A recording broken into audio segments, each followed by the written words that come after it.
start off your day on the right foot, correct?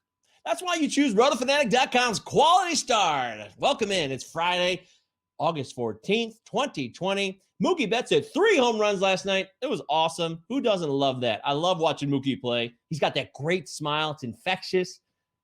Wonderful, wonderful dude. And Keone Keela made his return. So Pittsburgh may have bullpen reinforcements that can solidify what has been a really topsy-turvy bullpen. Merrill Kelly's going to start on Friday night. Is he good? We'll talk about that. Maybe he's smoking mirrors. But that's why you tune in. You want to hear about this stuff. We got all kinds of baseball to look at. Thursday was a light day, but the weekend is here. There's a lot of action coming at you. We'll talk injuries. There's buzzkills everywhere. But hey, that's the nature of the beast. And of course, he left us. He left us. Someone always gets left behind. And on Thursday, that was still the case. And don't forget to go to Rotofanatic.com. In fact, pause this right now. Press the space bar. Stop this video and check out Ben Wilson's latest article, The Next Wave of Prospects. There's waves of them coming every month, every week. Alec Boehm just got called up and he played yesterday for the Phillies. So Ben Wilson is here to help you. He's a great guy. He's got a really positive attitude and he's really smart. So he's got the content for you. Check out that article. Go read it right now. Seriously, I'll wait for you. I'll be right here when you get back, ready to resume the video. And also check out the latest Launch Angle pod, Van, Jeff, and Rob. It's a great podcast, one of the best pods in the business. They just released a new episode. Go to Rotofanatic.com and listen to it. You have a lot of content to absorb right now. You are chock full of fantasy baseball goodness. That's a good thing. That's a positive. What do you say we start the show?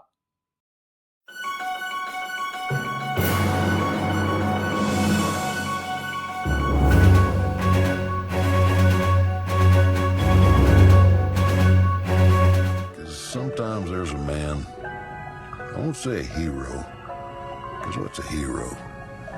But sometimes there's a man, and I'm talking about the dude here. Sometimes there's a man, well, he's the man for his time and place. We're talking about the dude here. And isn't it apropos that the dude today is from Los Angeles? Los Angeles. Obviously, the choice is clear. It's Friday, and the winner from Thursday is Betts hit 1, 2, and 3 home runs for the 6th time in his career. And this is the dude for today, and we're in Los Angeles. It's incredible. This is the 6th time he's done this, and it puts him in rarefied air along with Johnny Mize and Sammy Sosa as the only 3 guys to ever hit 3 home runs in a game 6 times. Another noteworthy performance. This is Hunter Renfroe. He hit 2 home runs against Boston. Look at this. Oh, geez, you can't do that. And that's Manny Margot hitting a little base hit. I mean, it's a legit base hit. It's not a home run, but he went 4 for 4. Isn't that impressive? What's even more impressive is it was the 2nd time this week that Margot went 4 for 4. The Rays scored 42 runs in this series against Boston, which was a franchise record for a 4-game series. The Rays' offense had been struggling, but now it looks like they are coming alive, and this is a great time to start looking at Margot and Renfroe, Brandon Lau. A lot of great targets on this Rays offense. He left us. He left us. But that's not what I'm gonna do. The Rays also feature very heavily on the He Left Us board. Look at that. Jose Martinez, Tsutsugo, Lau, and Margot all left 4 on base each, and they scored 17 runs. That's just madness. It's straight madness. I don't know how to explain that. Imagine what the score could have been if they just drove in a few more of those runners.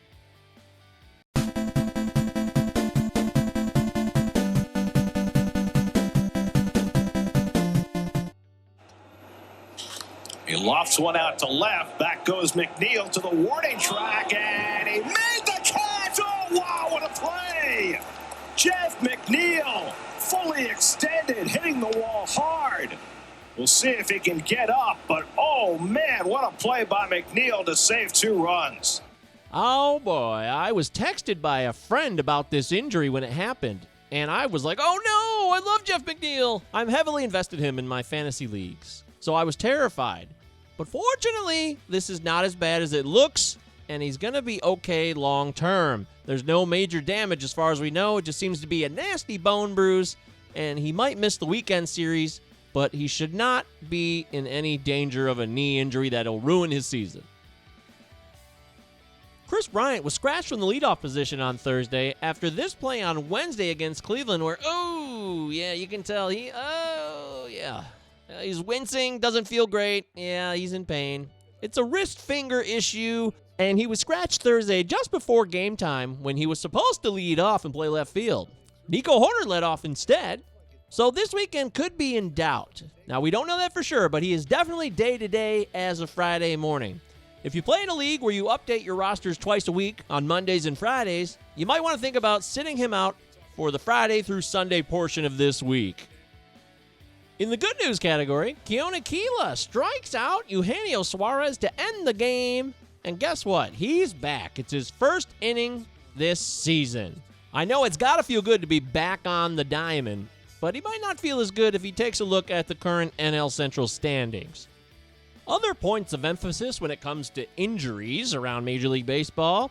Dodgers stud catcher Will Smith was pulled from Wednesday's game, and then he sat out yesterday with a minor neck issue.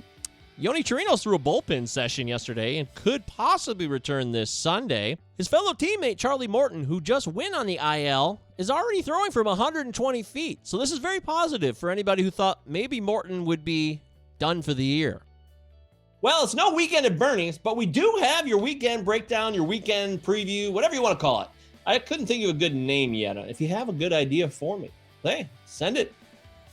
Shoot me a DM on Twitter or contact us on rotofanatic.com in the contact us section. In the meantime, this is your weekend breakdown, the weekend preview. We got Merrill Kelly on the bump. Is Merrill Kelly good? Well, we're about to find that out. Plus, we got people returning from injury. Hopefully, Mike Moustakas will be back. He's supposed to come off the IL on Sunday.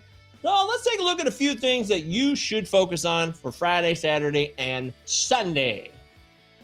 Here's our own Rotofanatic.com's Dave Funnel to tell you about 3 pitchers he loves for this weekend. Happy Friday, everyone. Looking ahead to the weekend, I like Aaron Nola at home to the Mets. The Mets are struggling right now. While Aaron Nola does look like he's back to his old Cy Young ways. So I really like Aaron Nola there. It's hard for me to pick a pitcher that I like in this matchup, so I'm going to pick them both, but I'm going to count them as one. Bieber versus Turnbull on Saturday. That's going to be an incredible outing.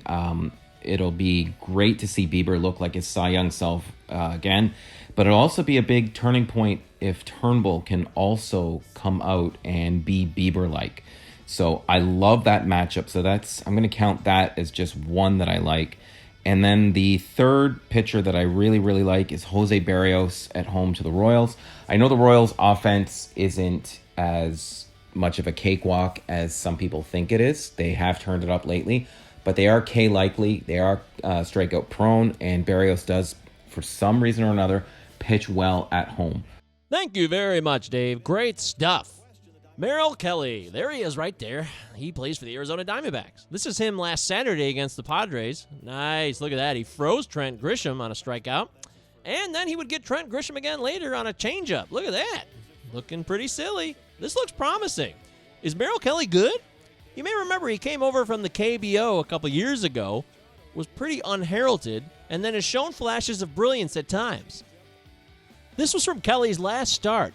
The hardest 22 hit balls from that game. Look at some of these. Austin Hedges hit one 337 feet, but it was a fly out. Others were line drives hit really hard, so they were not all fly balls, but there's certainly a lot of contact that is strong here and puts up red flags about Merrill Kelly being on the brink of getting torched. So if you're in a daily league where you could still start or keep Merrill on the bench, tonight against the Padres, it might be a good idea to leave him on the bench. Look at the expected stat disparity between Lamet and Kelly. There is a very real possibility right now that Merrill Kelly's results are fraudulent.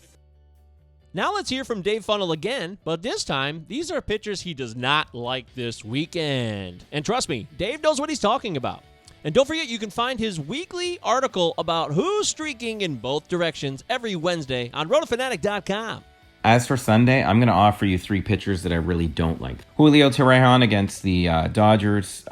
I think that ship has sailed. He's coming into the game with a 13.5 ERA. He has not looked good, and the Dodgers offense is legitimate.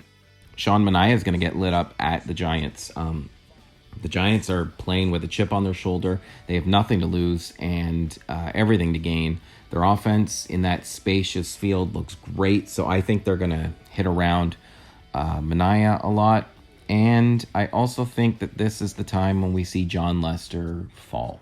I mean, he's coming in with 9 strikeouts already and a 1.06 ERA, but I don't know how he does it. I look at his stat cat, I look at his peripherals, his underlying metrics, all the 9 yards, and they do not look good. I don't know how he's doing it. I need to do a deeper dive. So for now, I'm going to say that the Brewers are going to hit their stride. They're going to light him up. And now it's time for This Day in Fantasy History. Just kidding. This Day in Fantasy History!